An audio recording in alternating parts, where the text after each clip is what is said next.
Falls. Niagara Falls. Niagara Falls. Niagara Falls. Niagara Falls. You may have seen the majesty of Niagara Falls, but you've never seen it quite like this. Niagara Falls is disappearing. Not in some distant future, not over thousands of years, right now. And the strangest part, almost nobody realizes it's happening. Because change at this scale doesn't always look dramatic. It doesn't announce itself. It happens quietly, hidden behind something that feels permanent.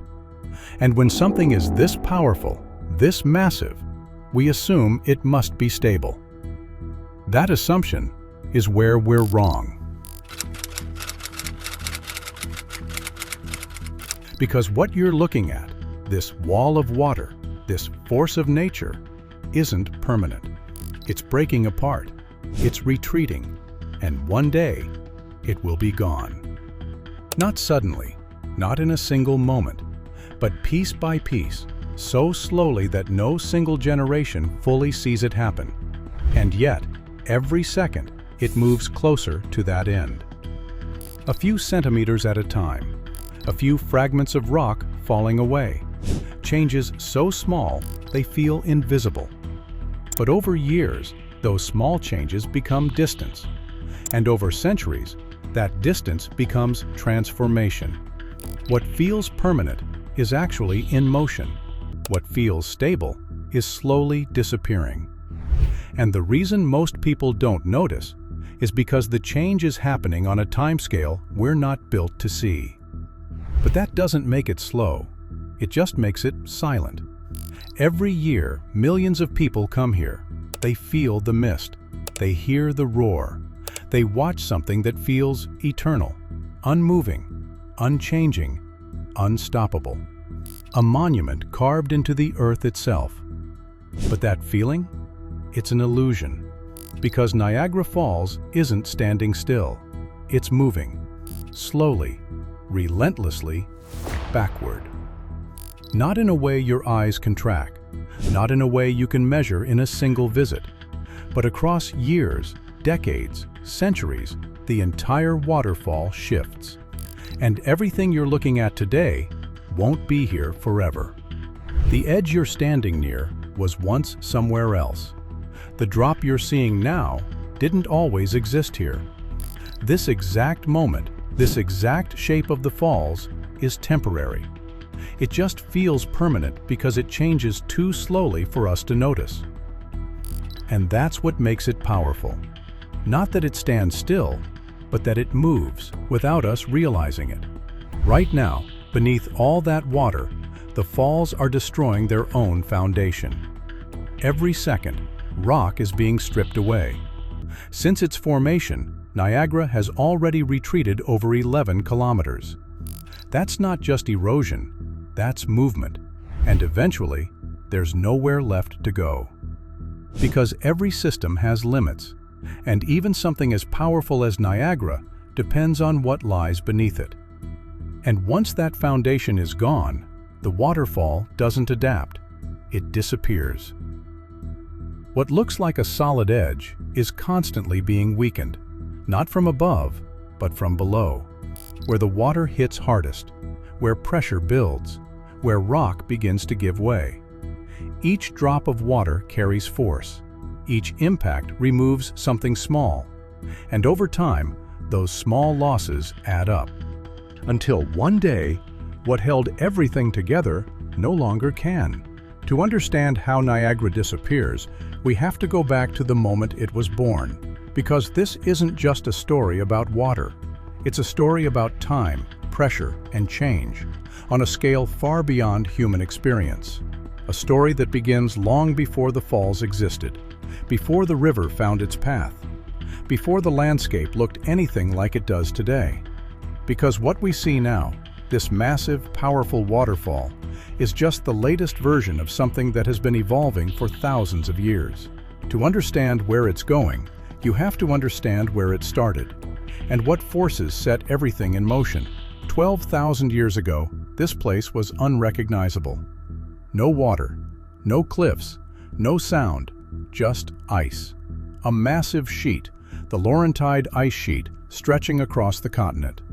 3 kilometers thick, so heavy it pressed the Earth downward.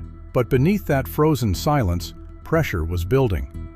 And when the planet began to warm, the ice didn't melt gently. It collapsed. Not slowly, but catastrophically, releasing unimaginable volumes of water, reshaping entire regions in a geological instant. What looked stable for thousands of years disappeared in moments. Entire landscapes were erased. Old pathways vanished. New ones were forced into existence. What had been frozen and still became chaotic and violent. And in that transition from ice to water, the foundation for everything we see today was set in motion. Because when something that massive changes, it doesn't just melt, it transforms everything around it. Walls of water surged across the land, not rivers, floods, carving out basins, forming what we now call the Great Lakes. And somewhere between them, a path opened. Water began to move, and the Niagara River was born. These weren't gentle flows. They were violent, chaotic surges, cutting through rock, reshaping terrain, forcing water into new paths. And from that chaos, a system emerged that still exists today. The land didn't guide the water forced the land to change. Everything in its path was reshaped. Rock fractured, sediment carried away, entire valleys carved out in moments. What we see today as stable lakes and rivers are the result of that instability. Because when water moves at that scale, it doesn't adapt to the landscape, it creates it. But ahead of it stood something immovable, a ridge of rock, the Niagara Escarpment. And when the water reached the edge, it didn't stop, it fell. And in that moment, Niagara Falls was created. And its end was already inevitable.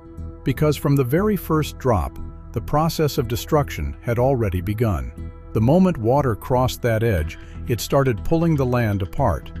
Not all at once, not visibly, but continuously. Every impact at the base weakened the rock. Every second began a process that would never stop. Creation and destruction happening at the same time. The same force that made Niagara Falls is the one that will eventually erase it.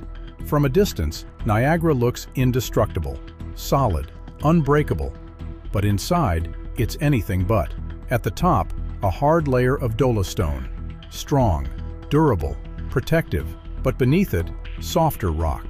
Shale, sandstone. Fragile, vulnerable. And this contrast is everything. Because strength above means nothing if weakness exists below. And over time, that weakness defines the entire system. The upper layer gives the illusion of stability, a solid edge, a permanent structure. But the real story is hidden underneath, where softer rock absorbs the force, where pressure builds, where erosion works unseen. And once that lower layer begins to fail, the strength above becomes irrelevant. Because no matter how strong something appears, it can only stand as long as what supports it holds. And then, without warning, it gives way. Massive sections of rock break free, crash into the gorge below, and the waterfall moves. Not smoothly, not gradually, but in sudden, violent steps. Again, and again, and again. Each collapse reshapes the edge. Each shift moves the falls backward. And every moment of stillness is just the time between failures. There's no visible countdown, no signal that something is about to happen. From above, everything looks the same, right up until it isn't. Because the most important changes are happening out of sight, deep below the surface, where the structure weakens. And when that hidden limit is reached, the collapse feels sudden. But it was building the entire time. If you walk through the Niagara Gorge today, you're not just looking at rock, you're looking at time. Layer after layer, hundreds of millions of years old. Because long before the falls, this was an ocean, warm, shallow, alive. And inside these cliffs are fossils, ancient creatures locked in stone. A record of worlds that no longer exist, revealed only because the falls kept moving. Because erosion doesn't just destroy, it exposes history.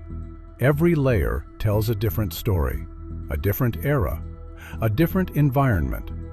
What was once sea became land. What was once alive became part of the earth itself.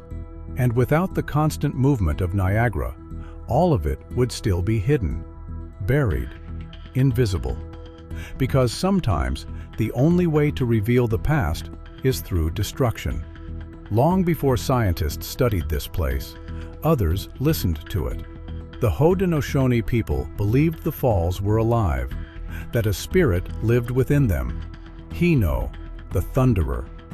To them, this wasn't just water, it was presence, power, something beyond human control. The constant roar wasn't just sound, it was a voice, a signal that something larger was at work, something that couldn't be measured or contained. In the rising mist, they saw more than movement. They saw a boundary, a place where the visible world meets something deeper. And in many ways, they weren't wrong, because even now, we're still trying to understand what this force really is. In 1969, Niagara Falls went silent. For the first time in thousands of years, the system was interrupted, and what had always been hidden was suddenly exposed. The roar disappeared. The constant motion gone. What remained was something almost unrecognizable. Bare rock, dry surfaces, a landscape that had been hidden beneath water for centuries. Without the flow, the illusion vanished, and in its place, the true structure of the falls was revealed. Not smooth, not stable, but fractured, uneven, vulnerable.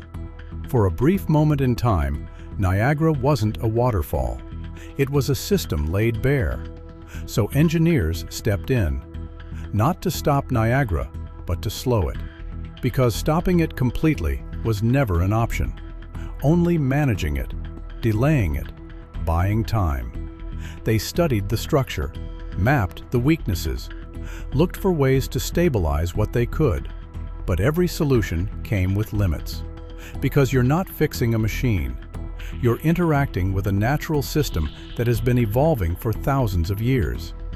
And no matter how advanced the technology, the forces at work are bigger. Water keeps moving, rock keeps breaking, pressure keeps building. And all engineering can really do is slow down what was already happening. Today, Niagara Falls is still moving, still eroding, just more slowly. Because now, humans influence the flow. But influence is not control, and control is temporary. Water is redirected, flow is adjusted, pressure is managed. From the surface, it appears stable, predictable, almost unchanged. But beneath that controlled image, the same processes continue. Rock is still weakening. Layers are still shifting. Erosion is still happening. The difference is speed, not direction. Because no matter how carefully it's managed, the system is still moving toward the same outcome, just more slowly than before. Over time, Niagara will continue retreating, until eventually the drop disappears. And what remains is just a river. No edge, no roar, no spectacle, just flow. The energy doesn't vanish, it changes form. What was once vertical becomes horizontal. What once crashed downward simply moves forward. The landscape will adjust. The gorge will remain, but the defining feature will be gone. And future generations won't see what exists today. Because what feels permanent now is only a phase, a moment in a much longer story, one that keeps moving, with or without us. So what is Niagara Falls? Not just a landmark, not just a destination, but a process, a transformation, a reminder that nothing lasts forever. Even the most powerful systems are temporary. What we see as permanent is often just slow change, too slow to notice, too gradual to feel. But given enough time, everything shifts, everything moves, everything becomes something else.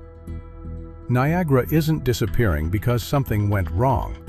It's disappearing because it's doing exactly what it's supposed to do, following the same forces that created it in the first place. And that's what makes it powerful. Not that it lasts forever, but that it doesn't. So the next time you stand at Niagara and feel the ground trembling beneath you, remember, you're not just watching a natural wonder. You're watching time, working, slowly, relentlessly, taking it apart. And if something this powerful can disappear, what else already is?